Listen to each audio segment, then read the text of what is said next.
dial ko si bin in tung ding nu sina kaza kan cham ton kha khalan te khan chau lau ding hin chun ka ho shin lau o min nun nen te thing nong phak wang mang than lai non a har re zai ni kan chan ti la se ti zo kan ta lung khoai tu an si zun thing a ta me kai dang tung a lo min lung khat len ti yau tan yal te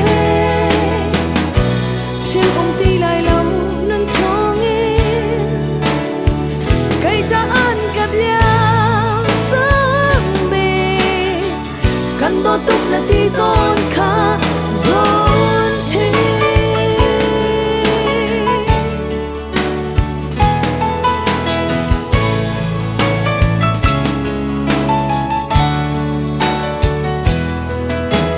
ngày vô na chun kan lam theo ton e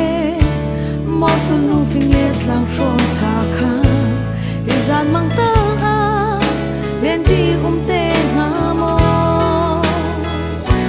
zai ni kan chan ti la se ti zo na zai han kan ta lung khoai tu an si zun thing a ta le kai dang tung a lo min lung khat len ti yau tan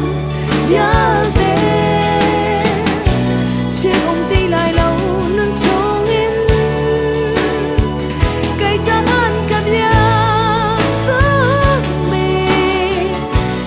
tuk na ti to